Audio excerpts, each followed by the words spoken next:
ton opinion tranchante? Je pense que les personnes qui sont contre l'industrie du sexe fantasment sur nous. Je suis 100% sûr que tu as raison. Je sais qu'il y en a certaines qu'elles ont déjà eu comme clients des couples, puis il y a une femme qu'elle reconnaissait parce que c'était quelqu'un qui allait dans les médias puis qui était contre l'industrie du sexe. Elle payait pour offrir les services sexuels d'une amie en allant jusqu'à mettre en fait un ruban cadeau sur les fesses de mon amie pour l'offrir en cadeau à son conjoint. C'est tellement compliqué, je me suis souvent demandé pourquoi les gens vont jusqu'à la haine ou jusqu'à croire plein de mensonges sur nous, mais il y a quelque chose qu'on pense moins, c'est vraiment au fantasme des personnes qui veulent être nous. Des fois pour la liberté professionnelle, ils pensent que c'est pas un vrai travail. Oui, parce que ça a l'air facile. Genre, si tu connais pas ça, c'est drôle parce que entre l'humour et le sex work, une affaire qui est bizarre, c'est que ça a l'air facile tous les deux.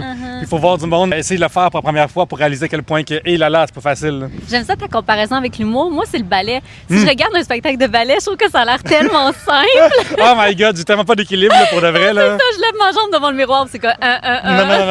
Non. Moi aussi. Oui, j'ai amené aussi quelque chose parce que moi, j'ai déjà eu des préjugés sur l'industrie, des préjugés très, très profonds et je le savais pas. C'est quand mes parents ont déménagé, ma mère, elle m'a ramené comme mes archives personnelles, dont des revues que je faisais l'été quand j'étais au primaire. J'avais beaucoup de mentions de prostitution. À cette époque-là, je savais pas que travailleuse du sexe, ça existait. Mais tu sais, dès la première, là, le divorce de Cathy Sante, ben, elle parle que son mari la trompait avec sa sœur. Et elle dit, oui, c'était une prostituée. Depuis qu'elle a 12 ans, elle se drogue. Elle a 12 ans! Il me semble que... Mais ça aussi, c'est un préjugé qu'on a. On pense que les filles commencent à 12 ans dans l'industrie, ce qui est pas vrai, mais on voit à quel point, très tôt, j'avais tout enregistré ça, tout en étant clairement trop intéressée. Moi, ce qui me marque aussi de ça quand tu défiles les pages, c'est l'influence des magazines féminins sur toi. Oui. C'est quoi l'affaire la plus bizarre que tu as lue dans un magazine pour filles dans le temps que tu es comme aujourd'hui?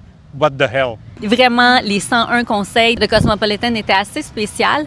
Et moi, j'avais comme influence, c'est que ça m'a vraiment troublée au niveau de la performance. J'avais l'impression qu'il faudrait que j'aille une bucket list puis que je note tout ce que j'avais fait.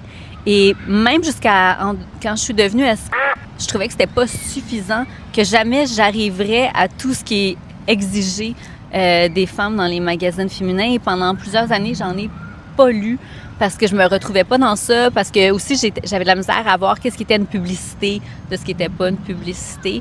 Puis je peux pas parler contre les magazines présentement parce que c'est encore très rarement de mes lectures. Puis ils t'emploient, fait que... Oui, c'est ça. Ouais, content pour eux autres. Lisez les magazines féminins! Mes articles sont vraiment intéressants.